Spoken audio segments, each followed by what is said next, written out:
Partition of India, the bloodshed continues.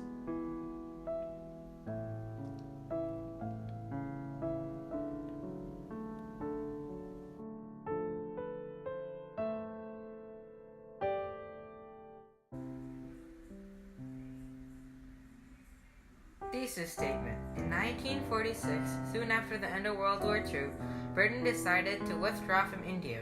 The Muslim minorities had also demanded their own land from the Hindu population so they could be separated from the Hindus. Many conflicts arose, and after riots, deaths, and protesting, a compromise called the Partition of India decided that India would be split into two countries, India and Pakistan.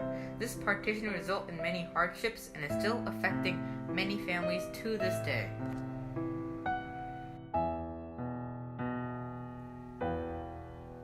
The partition had begun after Britain had gone bankrupt after World War II. The leaders of the two groups met with the British Viceroy Louis Mountbatten. They wanted India to be united at first, but the Muslims had demanded their own land. Conflicts arose between the two religions. Fights broke out on streets.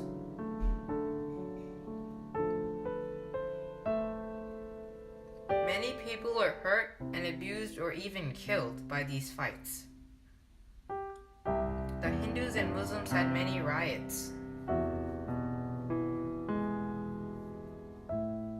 One of the biggest riots that happened was called the Vultures of Kolkata.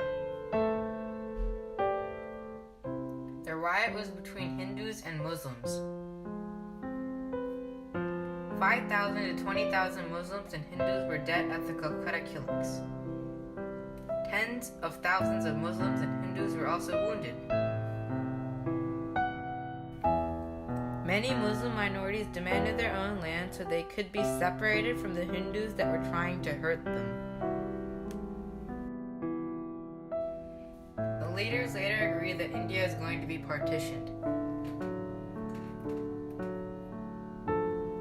The British Viceroy called Louis Mountbatten came to assist the partition.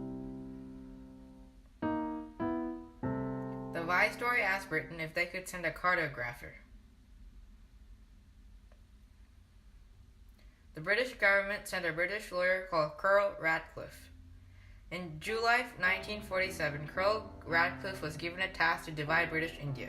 He had never traveled to India, nor had any prior knowledge of drawing borders. The British lawyer had 5 weeks to split British India into two nations, later known as India and Pakistan, along the religious lines. His main challenge was the division of Punjab and Bengal, which had approximately equal number of Muslims and Hindus. The state of Kashmir was left out. Radcliffe submitted his plan on August 9, 1947. It was made public on August 17, 1947. After the news had been released to the public, people were being killed and hurt by the opposing religions. People had to travel with all their belongings as quick as they could, or they would be hunted down and killed. Many people were sad that they had to move. They knew that they would never come back. They had been living in their home for generations. Before the partition took effect, people were living peacefully, as one. After the partition took effect, friends started killing friends. Britain did not help stop any of the violence at all. They did not have enough troops to stop the killings. Britain had rushed the partition of India. They did not think about the chaos the partition would represent. If they had planned for the chaos, the partition would have been much more controlled and organized. By rushing the partition, many innocent people had lost their lives.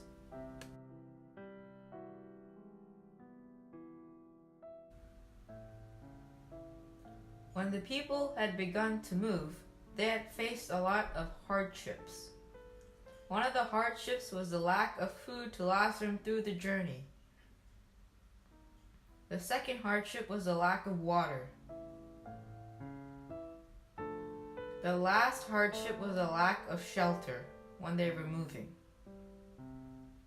People had to walk thousands of miles to reach their new home. When they reached their new home, there was a new set of problems. There was a new problem about where you were going to live.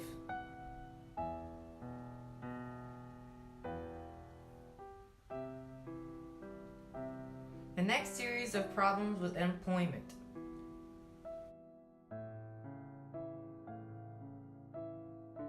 After the people had moved to the correct side of the border, they needed a job.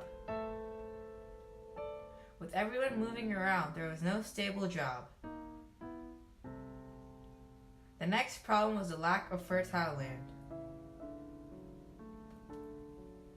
India had lost all its fertile land to Pakistan. Without fertile land, India had food shortages. The food shortages were minimal and only lasted for a short period of time.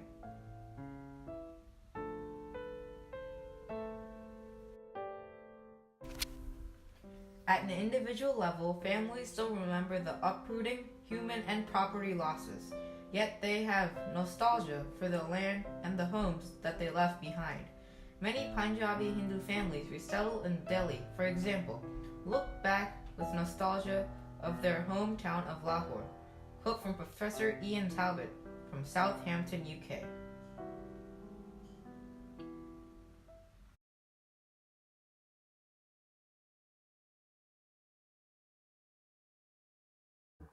From my fading memory, I wish to share a tragic phase in my life.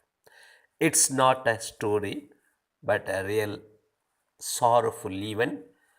It is evergreen and never fade in my mind. It was 1947. I was a boy of 10 years. We were in Punjab state where I studied 4th or 5th class. I'm not clear. I had many friends, but very closest was Manzoor, who was a Muslim boy. One day it was announced that India was partitioned and divided into two different countries as India and Pakistan.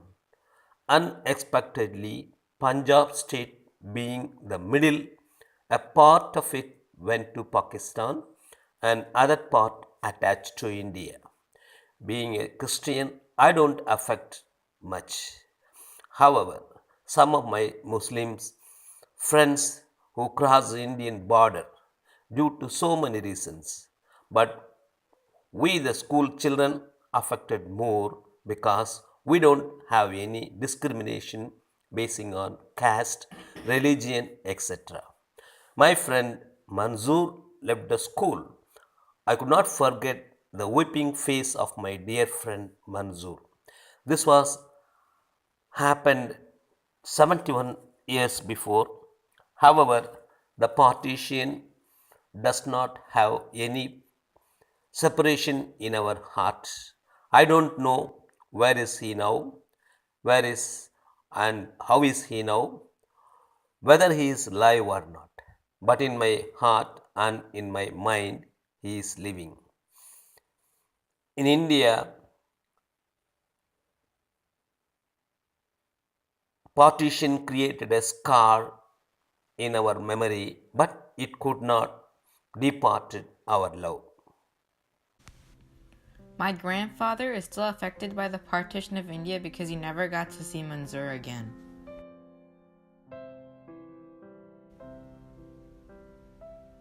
In conclusion, the partition was a tragic event in history. Many people faced lots of hardships and troubles. In total, the partition displaced around 14 million people, making it the biggest mass migration in Indian history.